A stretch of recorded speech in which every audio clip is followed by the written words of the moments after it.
पूरा देश महिला दिवस मनाने जा रहा है। महिला दिवस सिर्फ एक दिन का आयोजन नहीं है, बल्कि हर वह दिन महिला दिवस है जिस दिन हम नारी जाति का सम्मान करते हैं। आखिर नारी ही सृष्टि को सही मायने में जन्म देती है, इसलिए वह सृष्टि की निर्माता के रूप में जानी जाती है। समाज में ऐसी कई महिलाएं हैं जिन्होंने न सिर्फ समाज में एक मिसाल कायम की है, बल्कि महिलाओं के सशक्त रूप को भी दुनिया के सामने पेश किया है। ऐसी ही एक शख्सियत हैं Ajmer north CEO doctor Priyanka Raghuvanshi. आज हम आपको मिलवाने जा रहे हैं डॉक्टर प्रियंका रघुवंशी से और जानते हैं उनकी जीवन यात्रा के बारे में, जो न सिर्फ हमारे लिए एक मिसाल है बल्कि एक आदर्श भी है। डॉक्टर प्रियंका रघुवंशी का जन्म एक प्रशासनिक अधिकारी के घर हुआ। उनके पिता पहले आरएएस थे और बाद में पदोन्नत होकर आईएएस बने। रघुवंशी 3 भाई बहन हैं, जिनमें वह दूसरे नंबर की हैं। उनसे बड़ी उनकी बड़ी बहन जयपुर के एसएमएस हॉस्पिटल में डॉक्टर हैं, जबकि उनके छोटे भाई इंजीनियर हैं। शुरू से ही परिवार में तीनों बच्चों को प्यार और शिक्षा का भरपूर माहौल मिला। प्रियंका कभी भी पुलिस विभाग में आने का नहीं सोचती थी। वह शुरू से ही शिक्षक बनने का ख्वाब देखा करती थी। उन्होंने तो पहली बार पुलिस स्टेशन की सूरत भी अपनी एसएचओ ट्रेनिंग के दौरान ही देखी थी, लेकिन पुलिस विभाग को लेकर मन में कभी किसी तरह का कोई पूर्वाग्रह नहीं रखा था। कभी सुनी सुनाई बातों पर भरोसा नहीं किया। महिला अत्याचार और झूठे मुकदमे के सवाल पर डॉक्टर रघुवंशी ने बताया कि संसार में हर सिक्के के 2 पहलू होते हैं। इसी तरह हर कानून का सदुपयोग भी है और दुरुपयोग भी है, लेकिन पुलिस की कोशिश हमेशा यही होती है कि कभी किसी निर्दोष को सजा ना हो। न्यायपालिका भी इसी बात पर विश्वास करती है। हालांकि कभी कभी यह साबित करना काफी मुश्किल हो जाता है, लेकिन ऐसा नहीं है कि सिर्फ महिला अत्याचार वाले कानूनों का ही दुरुपयोग किया जा रहा है। पुलिस अधिकारी के रूप में उनके अब तक के कार्यकाल में क्या ऐसा कोई वाकया हुआ है जो अब तक उनके जहन में ताजा है? इसका जवाब देते हुए उन्होंने कहा कि जब उन्होंने पहली बार रेप केस हैंडल किया था तो उनके लिए वो बेहद अलग अनुभव था। पीड़िता के दर्द, तकलीफ, उसकी भावनाओं ने उन्हें अंदर तक झकझोर दिया था। उनका नारी मन पीड़िता को संभालते हुए भावुक हो गया था।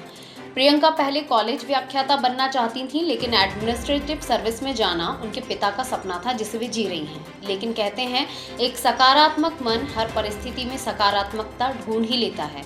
प्रियंका ने भी टीचिंग से पुलिसिंग में आना सकारात्मक सोच के चलते काफ़ी अच्छे से अपना लिया। उनका कहना है कि टीचिंग प्रोफेशन में हमारा सारा दिन बच्चों के साथ गुजरता है। बच्चे जो अच्छे परिवार से आते हैं, उनके माता पिता से मिलने का मौका मिलता है, जबकि पुलिस में पूरा दिन अपराधियों के साथ बीत जाता है।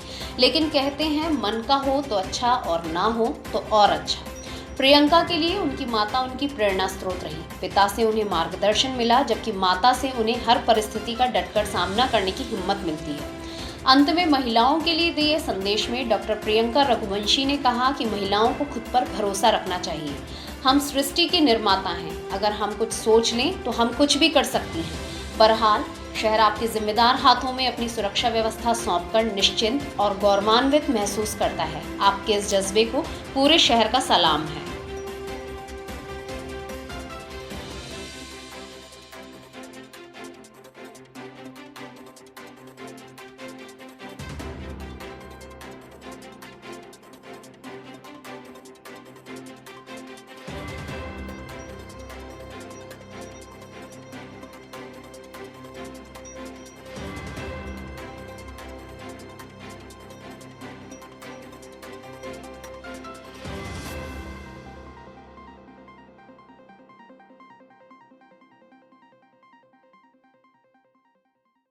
जी, मैं थोड़ी सी ब्लेस थी कि मैं एक आईएएस अधिकारी के घर पे मेरा जन्म हुआ। यानी मेरे फादर उस वक्त आरएस सर्विसेज में थे, प्रमोट होकर आईएएस बने। हम 3 सिबलिंग्स हैं। मेरी एक एल्डर सिस्टर हैं जो कि एसएमएस में डॉक्टर हैं, और यंगर ब्रदर हैं जो कि एमबीए सैप और इंजीनियर करके आ चुके। तो बचपन बड़ा ब्लिसफुल रहा। पापा मम्मी ने बहुत प्यार से पाला, और बहुत पढ़ाई का बहुत बड़ा मौका जो था, मेरे फादर को पढ़ने का शौक़ था और वो हम तीनों में उन्होंने डालने की कोशिश की है। कभी पाला ही नहीं पड़ा था पुलिस में आने से पहले, क्योंकि फादर जॉब में थे। तो अगर पुलिसिंग से रिलेटेड कभी पासपोर्ट वगैरह का वेरिफिकेशन था तो वो उनके एंड पे हो जाता था। तो पहली बार पुलिस थाना तभी देखा जब खुद की ट्रेनिंग के अंदर एसएचओ पीरियड शुरू हुआ। तो इसलिए परसेप्शन या नॉन परसेप्शन पाला ही नहीं, क्योंकि जब तक मैं मान के चलती हूँ कि मैंने जो चीज़ देखी नहीं उसके बारे में सुनी सुनाई बात कभी नहीं मानी। बट हाँ ठीक है, लगता था कि एक डिपार्टमेंट है, करते हैं लोग, वक्त तेज़ बोलते हैं और काम बहुत करते हैं लेकिन सुनते नहीं हैं। तो एक वो जनरल जो सबका परसेप्शन होता है, मैं भी उसी परसेप्शन के साथ में थी।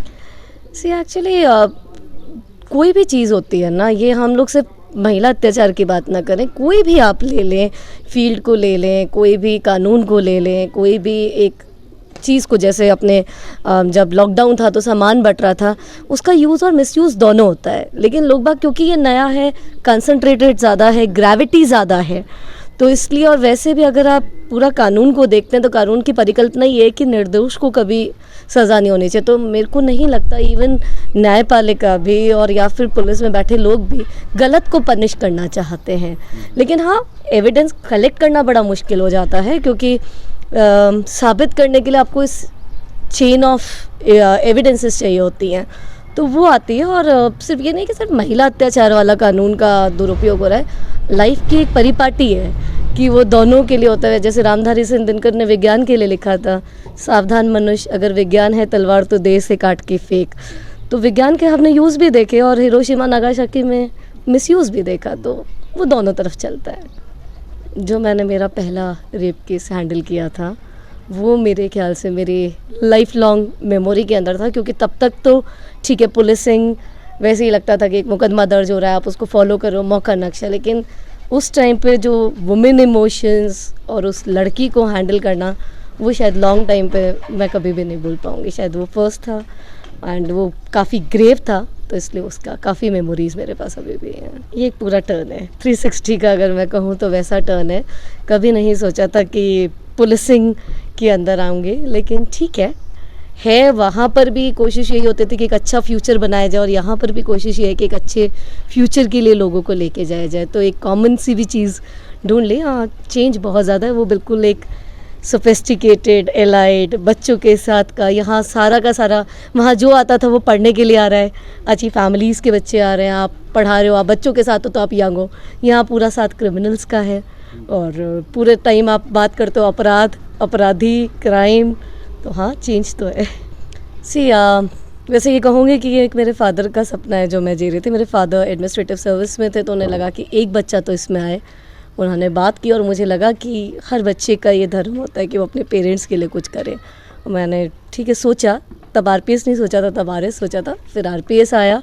तो कहते ना कि अगर आपका सोचा हो तो अच्छा, और अगर उसका सोचा हो तो और भी अच्छा। तो आरपीएस वैसे ही है, आई एम एंजॉयिंग। और आज आप किसको प्रेरणा स्रोत मानते हैं? मदर। लाइक फादर मोटिवेटर बहुत अच्छे हैं, लेकिन शायद यहाँ पर होना इम्पॉसिबल होता अगर मदर नहीं होती, क्योंकि जब आरपीएस में भी सिलेक्शन हुआ था, फादर यही थे कि टफ़ जॉब है, कैसे करोगे, क्या करोगे, अकाउंट्स भर लेते हैं, आरपीएस नहीं भरते। मदर ने बहुत सपोर्ट किया और आज भी करती हैं। कभी कभी ऐसा जब बहुत ज़्यादा हो जाता है तो आप उनसे शेयर करके रास्ते मिल जाते, तो अपने पे भरोसा रखें। आप सृष्टि की निर्माता हैं, तो अगर आप सोच लेंगी तो आप कुछ भी कर पाएंगे।